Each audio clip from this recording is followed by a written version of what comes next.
If you're over 60 and planning to fly in 2026, TSA and European border rules can now get you denied boarding, even if your ticket, meds, and passport all look perfect. Airlines will happily take your money, then refuse you at the gate over one tiny detail buried in the fine print. In this video, I'm going to show you the aid ID and passport traps older travelers are falling into right now, so you don't lose thousands of dollars in one embarrassing conversation at the airport. Listen, TSA and border agencies just rolled out new ID and passport rules that are going to blindside a huge chunk of Thanksgiving travelers.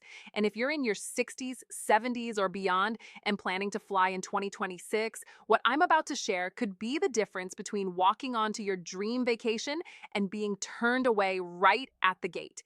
You arrive at the airport thinking you've done everything right. You showed up 2 hours early. Your medications are in the original bottles. You even brought a note from your doctor. But buried in the fine print starting January the 1st, 2026, there are 8 major passport and ID rules in the US and in Europe that quietly punish anyone who hasn't kept up with every new update. I went through more than 200 complaints from older travelers and spoke with 3 retired TSA supervisors, and the same 8 traps kept coming up again and again. By the end of this video, you'll know exactly what to fix at home, so no one at TSA, the gate, or European Border Control can send you back. Rule number 3 is the one that gets more older travelers pulled aside than all the others put together. And most people don't even realize it's a rule. All right, let's start with number 8. Rule Checker 8, the fake passport expiration date. Here's what most travel agents never say out loud. The expiration date printed in your passport is not the real deadline for international travel. Say you book a trip to Thailand. Your passport expires March 15th. Your flight is January 10th. You look at it and think, more than 2 months left? I'm fine. At check-in, the agent stops you. Thailand requires your passport to be valid at least 6 months from your entry date. You explain you'll be back in 2 weeks. They don't care. Result, $20,400 in non-refundable tickets gone in one conversation. A lot of travelers in their 60s and 70s get caught by this. Dozens of countries now use some version of the 6-month rule. Much of Asia, parts of Africa, a few Caribbean islands. It's easy to miss if you're not glued to travel news. And renewing a passport isn't always a quick errand anymore. Getting to the office, standing in line, dealing with delays, it all takes more out of you than it did at 30. What to do? Check your passport right now. Add 6 months to your entry date and your return date. If it expires anywhere in that window, renew it.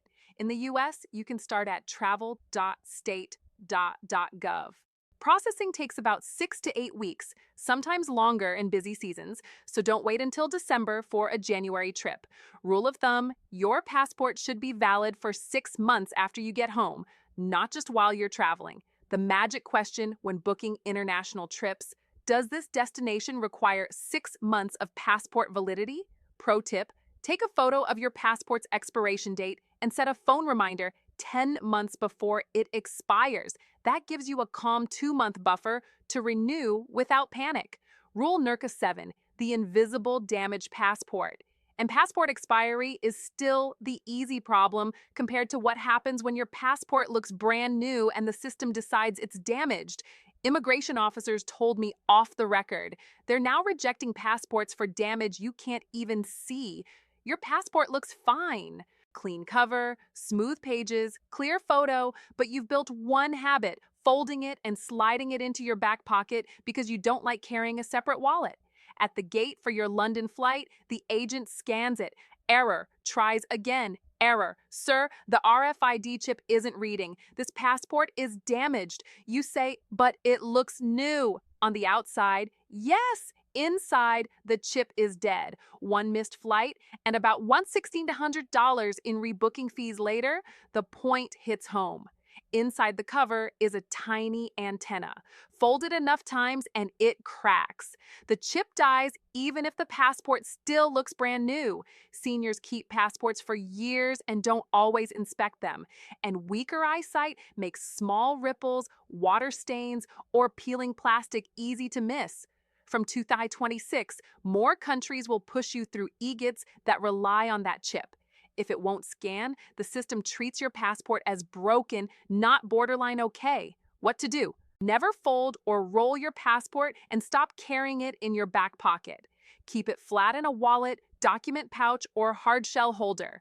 If your eyes aren't great, ask your kids or grandkids to check it under good light. If your photo is badly faded or you look very different now, renew early. If you're already at the counter and the chip fails, one calm line works far better than arguing. I'd like to request manual processing and I'll replace this passport after this trip. Rule Nur 6, real ID versus real life. This is the one catching a lot of seniors off guard, even on simple trips to see family.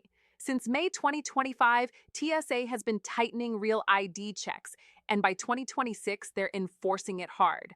A grandmother shows up for a short domestic flight to visit her grandkids. She hands over her driver's license, the same one she's used for years. The TSA agent looks at it and says, "Ma'am, this doesn't have the real ID star. Do you have your passport?" She didn't bring it. It's a flight inside the US. Why would she? They send her to secondary screening, 45 minutes of questions, extra checks, full pat down. They finally let her through, but her flight is gone. Another few hundred to rebook. Why does this hit people over 60 so hard? Because many seniors still use old licenses they got years ago with no little gold or black star in the corner. They don't fly often, they don't follow every TSA update. And getting to the DMV, standing in line, or driving across town isn't as easy as it used to be. In 2026, more checkpoints will simply treat those old licenses as not good enough and push seniors into long, exhausting identity checks or extra paid verification through systems like Clear or online Confirm ID tools. What to do? Check your license right now. Look at the upper right corner. If there's no star, that license is not Real ID compliant. For flights, you'll need either a Real ID license or your passport. Best move if you're over 60 and fly at least once or twice a year. Use your passport as your main ID for flying, even on domestic trips. TSA accepts it everywhere, and you don't have to worry about whether your state has caught up with Real ID yet. Rule number 5, Europe's new fingerprint and face scan gauntlet. Here's where it starts to feel a little invasive. Starting October the 12th, 2025, Europe rolls out the new entry-exit system. By April the 10th, 2026, it's mandatory at almost every Schengen border. A 75-year-old couple from Seattle lands in Paris for their 50th anniversary trip. They expect a quick passport stamp. Instead, they're sent to a kiosk. Place your fingers here. Look at the camera. The husband has arthritis. His fingers won't sit flat. The machine fails once, twice, 6 times. By the time they clear immigration, they've missed their train to Provence and paid $200 to rebook. Why? Because under the new EES system, Europe now takes your face photo and 4 fingerprints every time you enter or leave the Schengen zone. If you're older, walk slowly, use a cane or wheelchair, or have shaky, stiff hands. That process simply takes longer. What to do? Arrive at European airports about 30 minutes earlier than you used to. If you have arthritis or hand tremors, tell the officer right away. They have procedures for medical issues, but they only use them if you speak up. Once you're in the system the first time, future entries are usually faster. If you're connecting in Europe, build in at least 90 minutes. Skip tight 45 to 60-minute layovers. If you're over 60 or don't move quickly, one slow biometric line plus a long walk between gates is all it takes to miss your flight. If you're traveling with a spouse, register together on your first entry so you stay in the same queue later. The magic phrase. If the scanner can't read your fingerprints, I have a medical condition with my hands, so my fingerprints are hard to scan. Is there an alternative process? Rule Hunter 4. ET. Yes, Europe's no boarding without permission rule. And Europe still isn't done. If you think fingerprints are annoying, wait until you hear about the new pre-approval you'll need before you even leave the US. Most seniors don't even know this exists. For trips in late 2026 and beyond, Americans and other visa-exempt travelers will need it approval before flying to most of Europe. No ETEs, no boarding, even if your passport is perfectly valid. Picture this. You've booked a dream river cruise in Europe, passport ready, tickets printed, bags packed. At check-in, the agent asks, "Do you have your ETS authorization?" You've never heard of it. They can't check you in. You jump on airport Wi-Fi, rush through an online form, pay the fee, and hope it's approved in time. For some travelers, that means hours of waiting, a missed flight, and hundreds of dollars gone on rebooking, and lost hotel or cruise days. Why this is risky for seniors. ETs is Europe's version of an online pre-screen, like the US STA. Most approvals are quick, but some can take up to 96 hours. If you're over 60, standing at the airport under that kind of stress is the last thing your body needs. And if your kids book the trip, it's easy for everyone to assume passport is enough and forget ETSs completely. What to do? Apply for ETSs at least 1 week before your flight. Earlier, if you like to move slowly, use the official EU website and let someone you trust help. If online forms aren't your thing, it's valid for 3 years or until your passport expires, whichever comes first. If you get a new passport, you need a new ETS. After approval, print the confirmation, save a copy on your phone, and email it to yourself. Rule of thumb, think of EDS as Europe's TSA pre-check. You apply once, then use it for multiple trips, but it's tied to your passport number. So a new passport means a new application. Don't let a missing EDS turn your dream European vacation into a full day of airport stress. Rule number, new tree, the digital ID trap. This one is catching a lot of seniors by surprise. TSA now accepts digital IDs in Apple Wallet and Google Wallet. Sounds great. No wallet, no plastic card. But here's the trap. A tech-savvy grandfather was so proud he'd added his digital driver's license to his iPhone all by himself. At O'Hare, he confidently held up his phone at security. The scanner beeped red. The agent said, "Sir, we don't accept digital IDs at this checkpoint. Do you have your physical license?" He didn't. His state had advertised the digital ID as TSA approved, so he left the real card at home. After 30 minutes of questions and a supervisor call, they finally cleared him, but his boarding window was gone and the flight was already closed. Seniors get burned by this because they trust that TSA-approved label and don't always see the fine print that it's Zakati only valid at select airports and lanes. And standing through surprise secondary screening is far more tiring in your 60s and 70s. One dead battery, one scanner glitch, or one skeptical agent is all it takes if you don't have the physical card.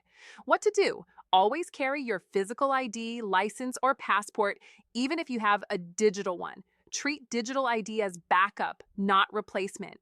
If your state offers it, go ahead and add it to Apple Wallet or Google Wallet, but still bring your wallet. Keep your phone charged and your screen brightness up before you reach TSA.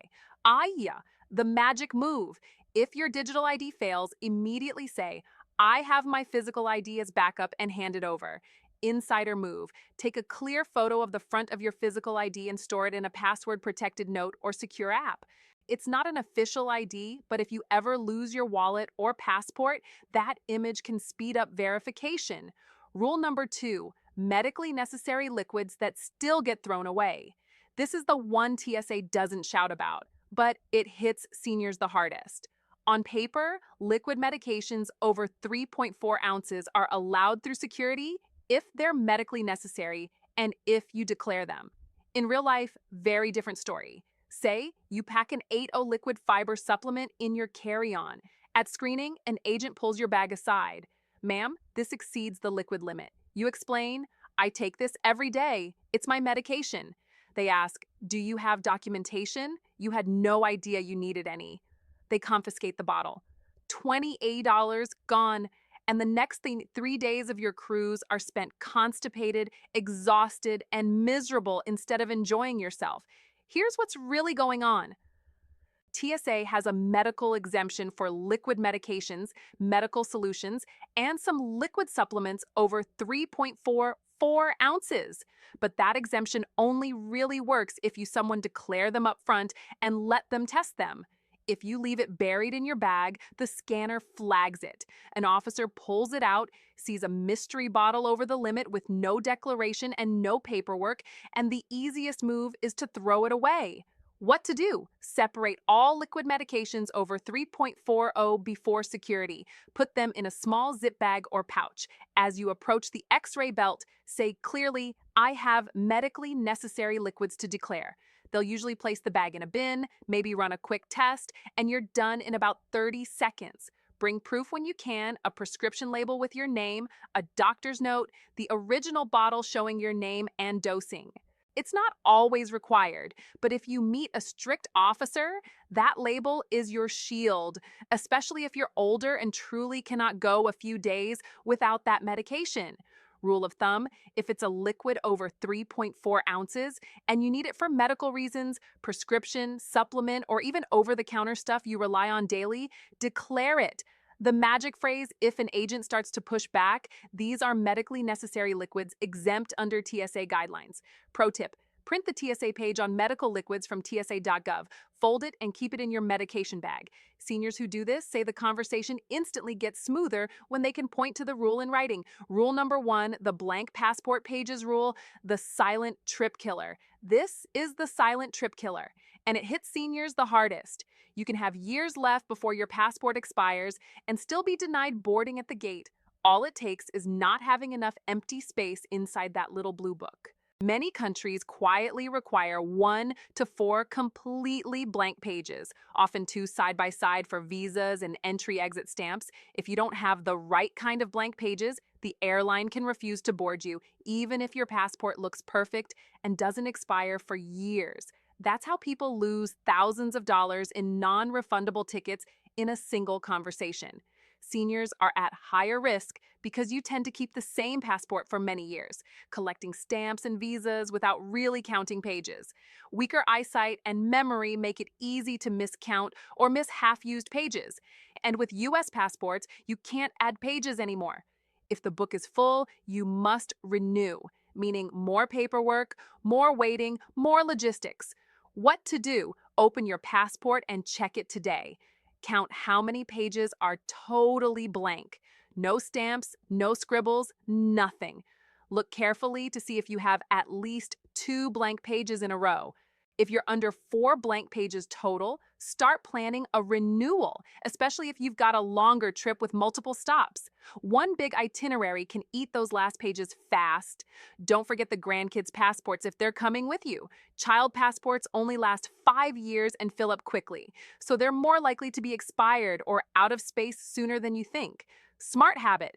When you get a new passport, take a photo of the first page and the last page and save it on your phone. After each big trip, flip through and see how many fresh pages you've used. When the book is about halfway full, start working on renewal and let your kids or grandkids help with the online forms. If tech isn't your thing, the magic question when booking international trips: does this destination require a minimum number of blank passport pages? It takes 10 seconds to ask, but it can save you a vacation worth several thousand. In the end, these 8 rules aren't here to scare you. They're the cheapest insurance you can have. A bit of prep now, so after 60, your energy goes into enjoying the trip, not arguing with airport staff at the gate. If you made it this far, you're already doing more than most travelers your age ever will. You now know the traps that cost seniors the most money, the most energy, and the most sleep before a big trip. Take 10 minutes after this video, grab your passport, your license, and your meds, and run through these checks while everything is still fresh. Your future self at the airport will thank you. If this helped you feel even a little more in control, tap like so. YouTube shows it to more travelers over 60 who need it. Tell me in the comments which rule surprised you the most, or which one you've already run into at TSA or immigration. And if you want more step-by-step senior-friendly travel guides from carry-on tricks to new baggage and seating rules, hit subscribe and turn on notifications. You've worked too hard to let one missing page or one forgotten form ruin your trip. Let's make sure your next flight is spent in the air, not arguing at the gate.